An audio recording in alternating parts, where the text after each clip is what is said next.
na yung mga nakuha naming buhangin mula sa ilog. Ito ang magsisilbing pampatibay doon sa gagawing palayok. So ano ito? Putik po. Ito ay putik na galing naman saan? Sa bukid po. Galing sa bukid. Kasi usually yung palayok, gawa siya sa clay. Pero kapag purong clay or putik lang ang ginamit natin, medyo hindi matibay. Oo, hindi matibay. So, kailangan natin siyang haluan ng buhangin mula sa ilog. So, hindi ko yun. Ang gagawin namin ngayon ni Nino ay hahalutin natin siya. Okay, so paano natin paghahalutin ito? Ito po. Ilalagay lang ng gano'n. Marami? Lahat ito? Kalahati lang. 1/4 lang po siguro. Yan, tama na. Tama na yan. Dadagdagan na. Tapos, Tatapakan po. tatapakan. Tapos. Okay. Ang lamig ah. Tapos lalagyan ulit. Tapos. Babalik tayo. Tapos.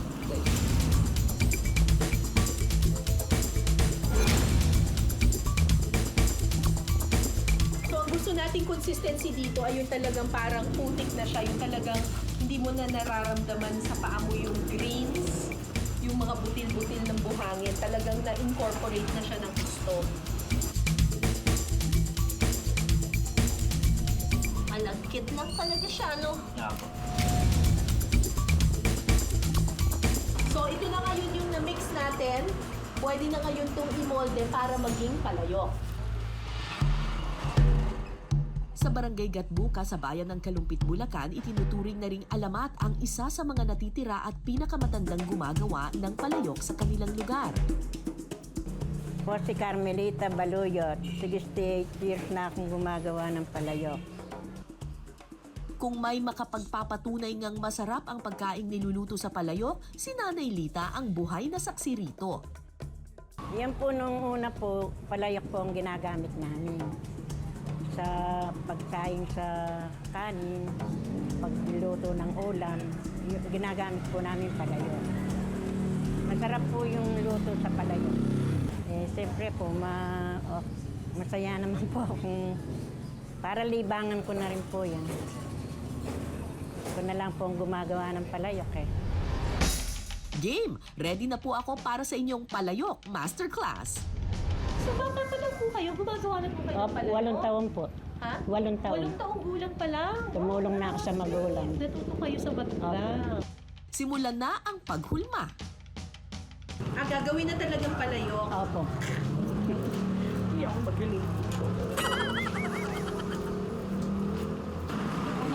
Hala, ilog na talaga yung sa inyo? Ito po, ganito. Ganyan. Ganyan na yung sa Iiwan ko na inyo. lang po. Pagka Okay, sige na po, kumpoy sige po. po, Gagawin lilipat ko ko po. na lang yan. Ganyan na. Nabubutas po yung ilalim eh. Papalitan na lang. Grabe, simula pa lang parang bagsak na agad ang grado ko kay Nanay Lita.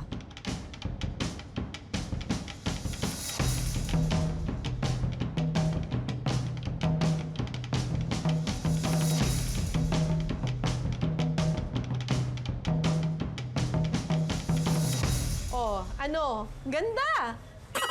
Ano, pwede na rin magluto dito siguro. Joke. Parang ano eh. Ano ba itsura? Orinola? Ano ba? Palangga. Hindi mukhang ano eh. Hindi mukhang palayok eh. Ah, ganun. Wow! Ayan po, ganyan. Oh, wow! Oh, wow! Nagkaroon na siya ng ganun, no? Ng labi. Oh, panalo. Ang galing nyo. Ang galing nyo po. Eh, kasi 8 years old pa lang po kayo. Ginagawa nyo na po to eh. Ako, 8 minutes pa lang. Ano naman yung nagawa ko? Wow! Ang galing! Ganyan po. Ang galing! Panalo. Ito po ba mareremedyohan nyo pa po ba to? Nanay Lita, pa-rescue naman po ng palayok ko.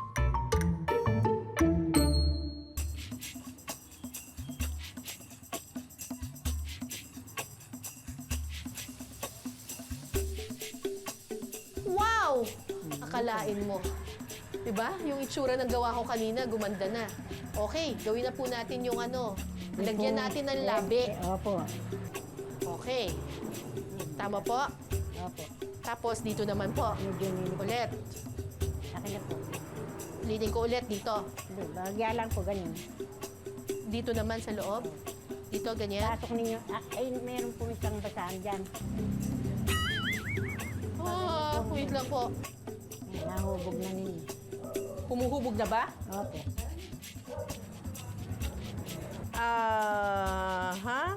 Parang hindi siya pantay ng konti, no? Ito, konti pang ganun, ano? Parang hindi pa tumaayos, ah. Parang hindi pantay, eh.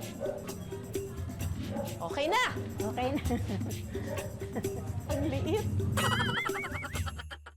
Paghuhulma? Check! Kailangan lang muna itong patuyuin sa loob ng 24 oras. Hawak niyo yung bato. Ay, hawakan pala yung bato. Opo. Bubunin po natin ganun. Kapag tuyo na ang mga nahulmang palayok, ready na ito sa next step, ang pagpupukpok.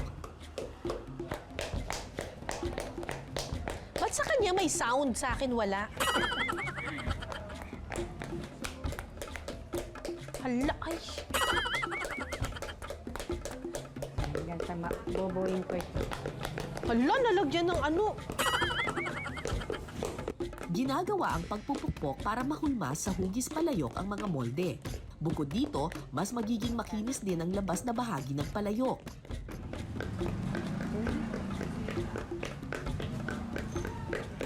Ito po yung gamitin yung bato. Ha? Ito yung gamitin yung bato. Tinatapalan ko lang po. Blood control. Nabutas na eh. Ano ba? Biglang nagkaroon ng ganun doon. Wait lang. Teka, Nanay Lita, parang ibang step na ata ang ginagawa nyo. Yung akin nabutas pa. So, dumikit yung bato eh! Teka pa, paano ba? Nabutas. Eh kasi dumikit na yung bato. Dapat pala hindi nilalagyan ng bato. Paano na to? Teka, ayusin natin. Paano ba to? Bubuuhin natin ulit. Ha? Duct tape? Ay, meron pang dalawa. Baka may tape kayo diyan. Tape daw. Tape daw. Ano ba, Nay? Na ano na eh. Oh, ma'am, ito po. Wow! Ayan. Ano po talaga kasi to yung imbudo po kasi talaga yung ginawa ko.